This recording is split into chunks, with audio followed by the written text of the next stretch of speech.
Na Prever FM, você começa o dia bem informado. Entrevista. 7h03, voltamos com o primeiro jornal na Prever FM e momento da entrevista. A entrevista dessa segunda-feira é com o professor Gilberto Mariotto, secretário municipal de Educação aqui de Botucatu. Professor Gilberto, bom dia, obrigado por atender o nosso convite. Bom dia, Márcio, bom dia, Ellen, bom dia, Juliana, bom dia, ouvintes da Prever FM. Na última quarta-feira, o retorno às aulas, 16 mil estudantes. E como é que foi esse retorno, professor?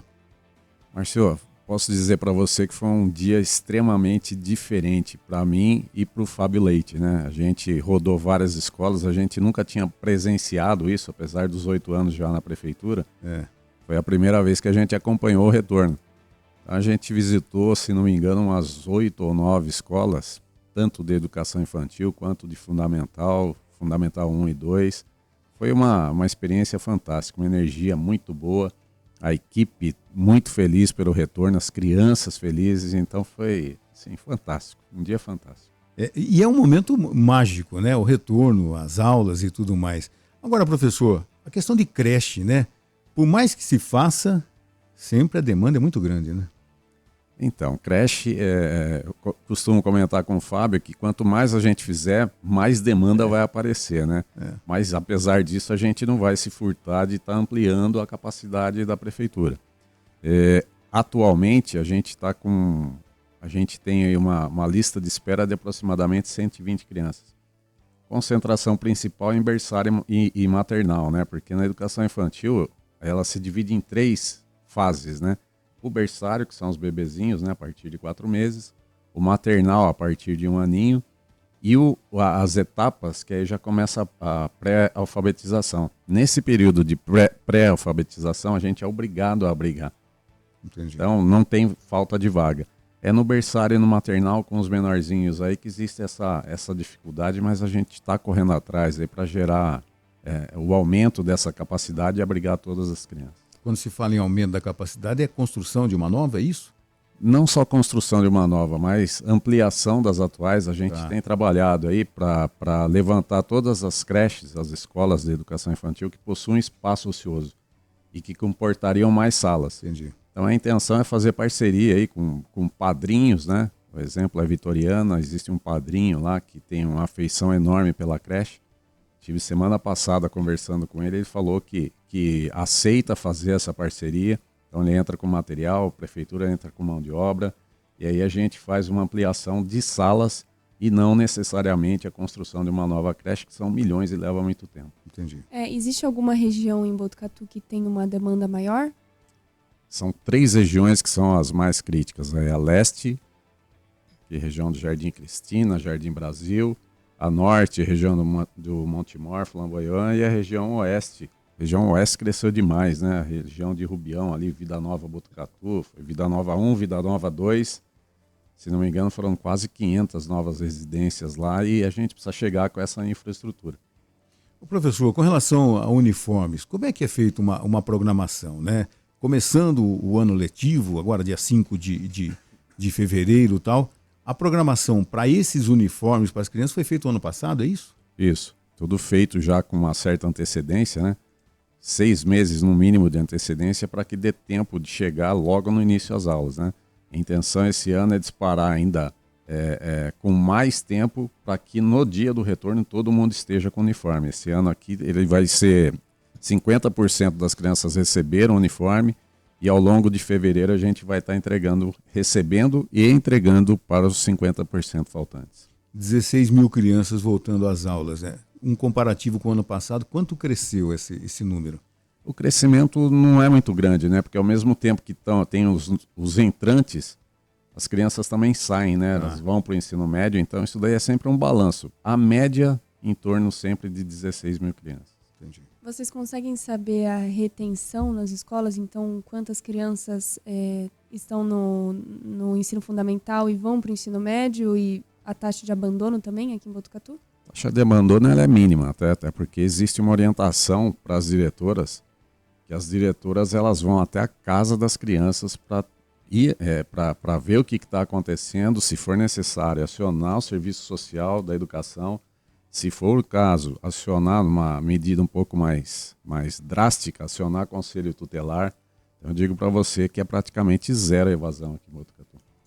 Professor, eu me lembro, alguns anos atrás, que uma das principais, uma ideia defendida pelo saudoso vereador Joseí de Lara Carvalho, a escola de tempo integral, né?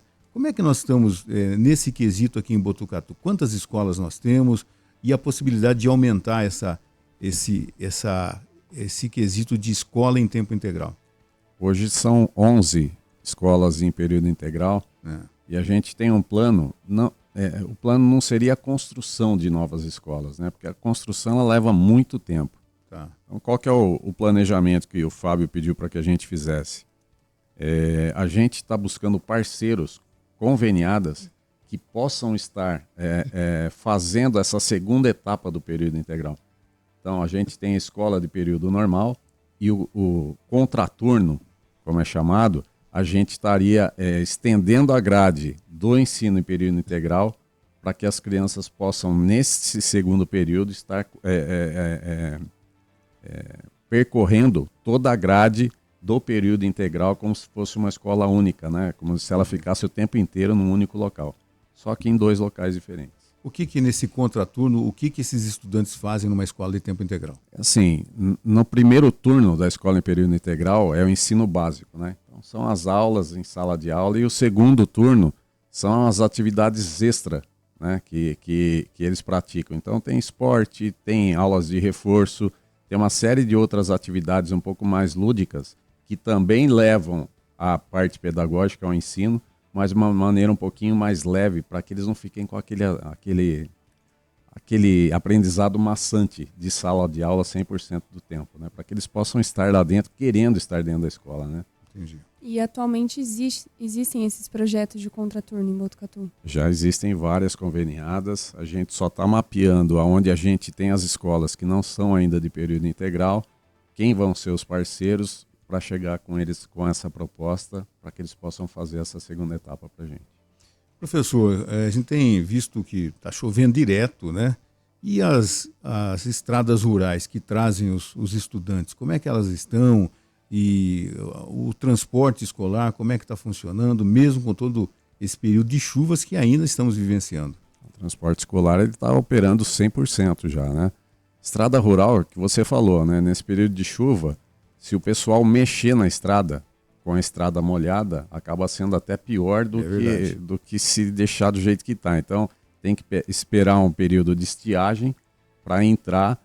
E aí a equipe de infraestrutura ela sempre atuou muito forte nesse segmento, né? A gente tem mais de 1.500 quilômetros de estradas rurais aí, tem equipes já designadas exclusivamente para cuidar disso, Márcio. E o pessoal da infraestrutura cuida com muito carinho. Recentemente a gente deu a notícia que Botucatu teve resultados positivos na avaliação de leitura. A que fatores o senhor atribui esse avanço? Trabalho sério da equipe, seríssimo, não só da equipe de fundamental, mas também da educação infantil, né? A pré-alfabetização ela acontece na educação infantil, né? Começa nas etapas, como eu disse, né? A última fase da educação infantil. E também pessoal do fundamental. Como que é feita essa avaliação para vocês entenderem? Todos os alunos dos segundos anos, eles são submetidos a uma avaliação. Tá. Onde eles têm que ler algumas palavras de forma isolada, algumas sentenças curtas e algumas sentenças mais longas. Isso é gravado num aplicativo que o governo do estado fornece, isso é enviado para o governo do estado e lá em São Paulo o pessoal faz essa avaliação. Então é uma avaliação totalmente externa, a gente não interfere em absolutamente nada. E esse ano o resultado veio com 15 pontos percentuais acima do ano anterior, né? Então é um resultado muito expressivo. 79% das nossas crianças estão num nível de aprendizagem ou já de fluência leitora logo no segundo ano. Isso é importantíssimo, né? Para que essas crianças possam evoluir. As crianças que estão abaixo, eu já pedi para que seja feito o levantamento, mapeamento de todas essas crianças e a gente vai fazer um trabalho específico até o final do ano, agora no terceiro ano, para que elas saiam do terceiro ano já com fluência leitora. Além da capacidade de leitura, a gente fala muito das habilidades em matemática. E eu me lembro que a gente deu uma notícia que muitos alunos do Brasil não sabiam fazer operações básicas. Como que está essa situação em Botucatu? A gente tem ainda alguns problemas, tá? No Fundo 2 a gente tem crianças com problema de leitura, a gente tem crianças com problema de dificuldade em matemática. O que eu posso dizer para vocês é que a gente vai fazer esse grande mapeamento, inclusive esse mapeamento ele tem que levar em consideração aquelas crianças que têm algum tipo de dificuldade, né? Seja dificuldade intelectual, seja TDAH, seja dislexia, que são fatores que influenciam fortemente no aprendizado, né? Então esse trabalho já está sendo feito em conjunto com a Secretaria de Saúde, com o Ederlupe. A gente está mapeando todas essas crianças. Então a gente tinha muita informação dispersa. A gente tinha informação na Secretaria de Educação, de quem eram as crianças. A gente tinha informação na Secretaria de Saúde, na PAI, na APAP, na Portas Azuis e na ADEFIB.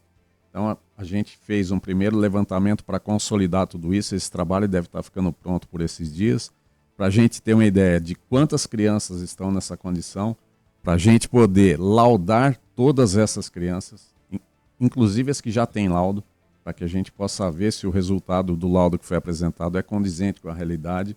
E aí a gente vai definir, a equipe que for fazer a avaliação vai definir para a gente qual o tipo de atividade, qual a forma que os professores têm que atuar dentro da sala de aula, e a Secretaria de Educação vai treinar, vai formar os profissionais para que dê o atendimento adequado a essas crianças.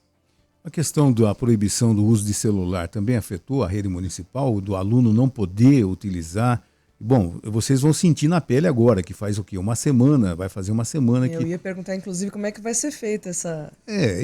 Que é fundamental, né? Como é que vai ser feita a fiscalização e como é que vai ser feita a adaptação dos alunos? Que a gente percebe na grande imprensa que em algumas escolas, 2 intervalos, e num deles a escola libera o uso do celular, no outro não, que de repente o aluno nem percebia que o colega do lado tinha o cabelo loiro, tinha o cabelo com uma mecha azul, enfim.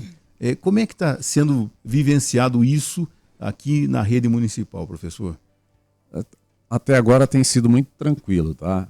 Semana passada ou retrasada foi publicado o decreto proibindo o uso, não é permitido o uso dentro da escola. Tanto federal alunos. Quanto estadual, né? Lei federal e estadual. Lei federal e lei estadual. Então a gente optou por não permitir o uso dentro das escolas municipais. Assim, para a gente está sendo bem tranquilo. Tinha escola, inclusive, que a diretora me falou que já adotava isso. Então já era uma prática e os alunos já sabiam disso. O problema maior, Márcio, eu acho que está nas escolas estaduais, que o Estado ele compartilha com o município o Fundamental 2, o Estado tem a maioria das escolas, que são as crianças maiorzinhas, né, que vão até os 14, 15 anos, e também o ensino médio, onde eles já são adolescentes e é onde o celular faz parte integrante da vida da criança, né, do adolescente. Nas escolas municipais esse problema já não é tão forte. Educação infantil, zero problema. As crianças até 5 anos de idade não usam o celular. No fundamental, muito pouco uso pelas crianças, e dentro das escolas já era praticamente zero. O nosso problema seria nas 5 escolas de Fundamental 2. Entendi. 2 delas já praticavam isso, então ficaram as outras 3, mas assim, sem nenhuma reclamação, sem nenhum ruído nessa primeira semana, nesses primeiros dias de aula. Professor, a questão da merenda escolar, Botucatu sempre foi referência, né? E muito estudante, ele espera a volta às aulas porque a merenda da cozinha piloto é de qualidade aqui em Botucatu, né, professor? Sim, muito, muito. E assim, existem crianças ainda que, infelizmente, a última refeição do dia delas é dentro da escola. Então ela faz a última refeição, vai para casa, não tem o que comer e volta no outro dia para fazer sua primeira refeição também dentro da escola, né? E graças a Deus a merenda escolar de Botucatu, ela é referência, ela é muito boa, né? Ela oferece, semana passada, primeiro dia foi escondidinho de carne moída, que a gente teve a oportunidade de experimentar na escola. A gente almoçou na volta às aulas em uma das escolas, no segundo dia foi feijoada, no terceiro dia não me lembro o que foi. Oferecemos também estrogonofe, então a molecada O Fábio até brincava com a criançada, né? Nas salas eles falavam, vocês querem estrogonofe? A molecada ficava doida, né? Quantas refeições por dia são feitas, professor? 26 mil refeições. 26 mil refeições. É uma indústria, né, de transformação de alimento. Inclusive, já pedi para a Cíntia providenciar, deve estar sendo feito, eu acho que essa semana aqui, um vídeo mostrando toda a operação da merenda escolar, porque as pessoas não têm noção da grandiosidade daquilo. Né? Ver o prato, ver a criança comendo lá na escola, os pais veem isso, e não tem ideia do tamanho disso, do quanto isso é gigante. Então ela vai estar fazendo um vídeo, um documentário bastante breve, né? Desde a chegada dos profissionais às 10 horas da noite do dia anterior. Então, começa às 10 da noite do dia anterior a produção. Toda a separação de material, toda a lavagem, toda a preparação do alimento, o acondicionamento, a logística de transporte até chegar na mesa para a criança comer. Então vai ser um vídeo bastante interessante, deve estar sendo publicado essa semana ou a próxima.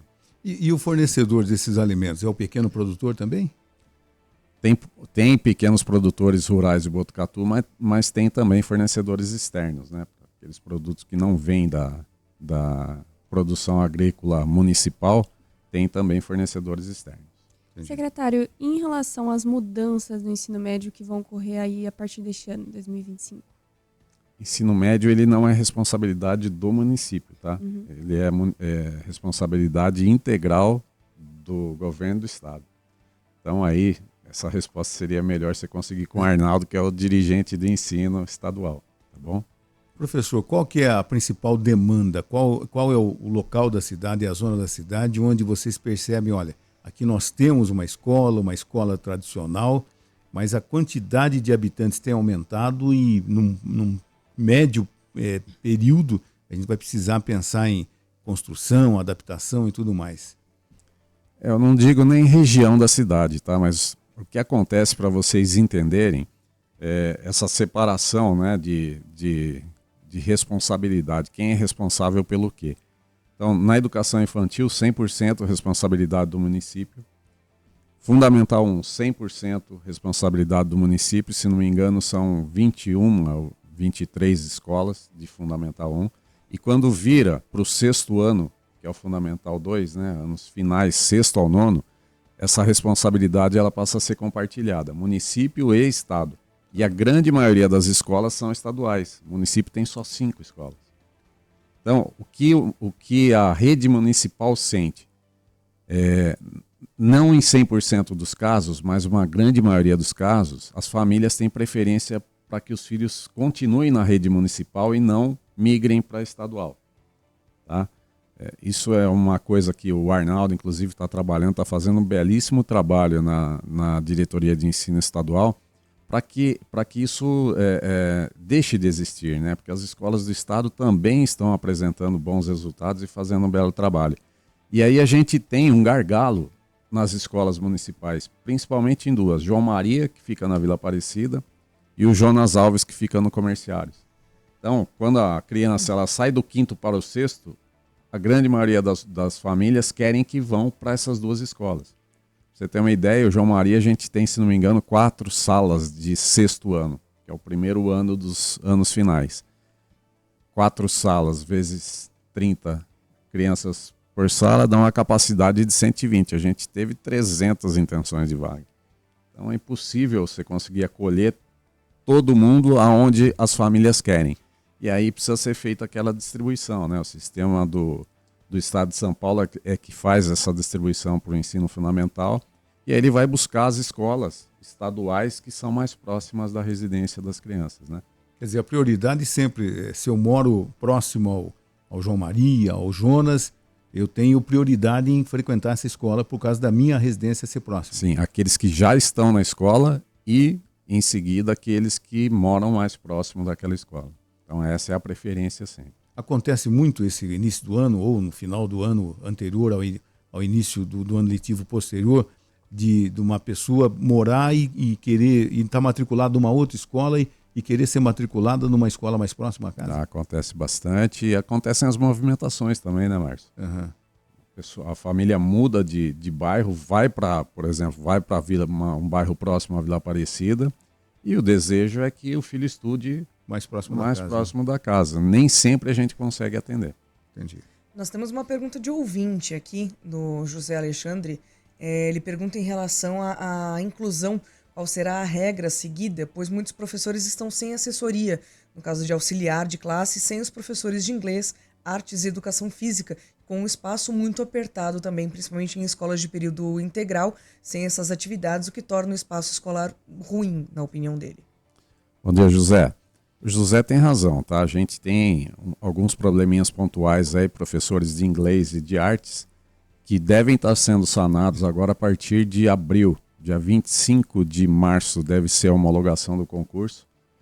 Foi aberto concurso para essas matérias, né? A gente teve inscrição, teve professores que foram aprovados.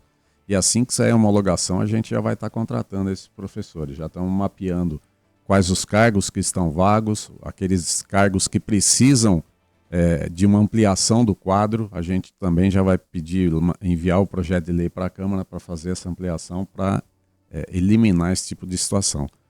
Quanto às escolas de período integral, espaço inadequado, praticamente de 11, 10 devem ser escolas novas, tá?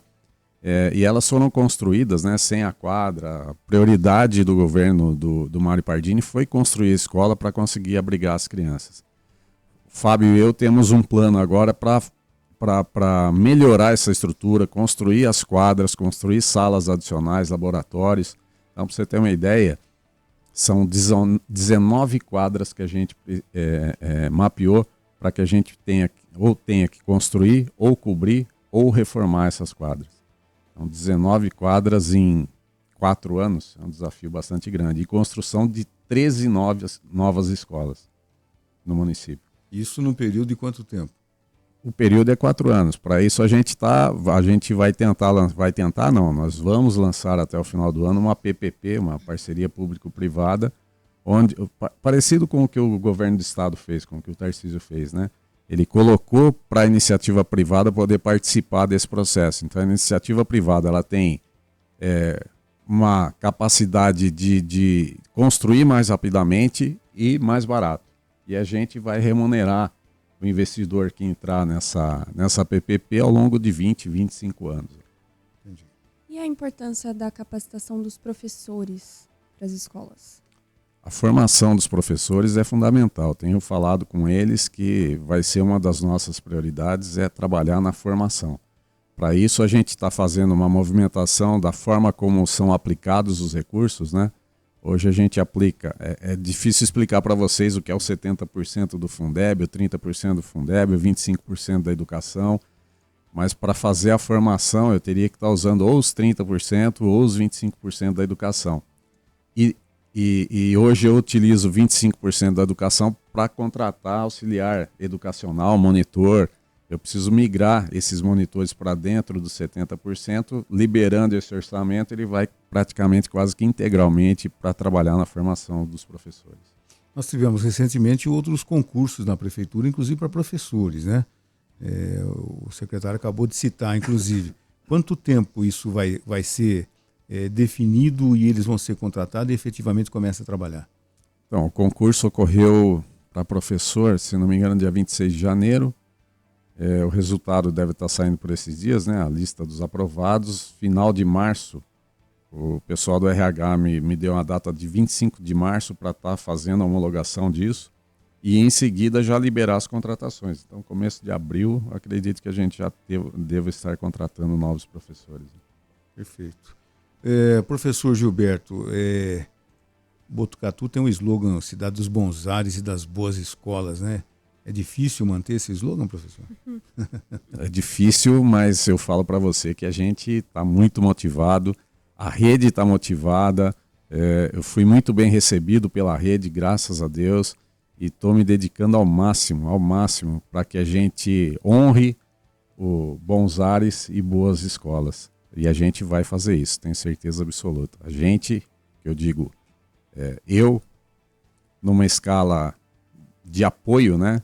Eu falo para os professores, para os profissionais que estão dentro das escolas, que na verdade eles são a grande alavanca aí da educação, né? Eu, Fábio Leite, o pessoal da secretaria, a gente tem que ser ponto de apoio para eles, dar esse apoio necessário para que eles alavanquem nossa educação, que o nosso IDEB suba, que as crianças e os nossos servidores fiquem felizes dentro das escolas. Isso eu acho que é o importante. Se eles estiverem felizes e gostando daquilo que eles estão fazendo dentro da escola, o resultado vem naturalmente no futuro. Vocês vislumbram parcerias aí com outras secretarias para promover projetos em 2025? Não só secretarias, universidade, o Sistema S do governo, Senai, SESI. Então a gente já tem parcerias, a gente vai fazer o máximo que a gente puder de parcerias. Secretaria de Cultura, Trânsito, todas as secretarias, elas interagem já com a Secretaria de Educação e vão continuar interagindo. Professor Gilberto Mariotto, a gente gostaria de agradecer a sua vinda até aqui a Prever FM e a gente se coloca à disposição, no sentido de divulgar as novidades, enfim, tudo que envolva a Secretaria de Educação aqui na cidade de Botucatu. Marcelo, eu que agradeço você, Ellen, Juliana, agradeço os ouvintes pela paciência e assim, eu me coloco à disposição da população de vocês, tendo algum problema, alguma demanda, eu vou deixar meu contato com vocês podem estar me mandando. Se eu não responder na hora, garanto que até o final da noite eu respondo e dou seguimento às demandas, às necessidades que forem necessárias. Normalmente a gente liga de madrugada, que aqui a turma acorda cedo, tipo 3h30, 4 horas, está mandando mensagem. Eu falo que o telefone é 24/7, pode mandar a hora que for que não tem problema, não. Muito obrigado, professor. Obrigado. Você ouviu Primeiro Jornal Prever FM.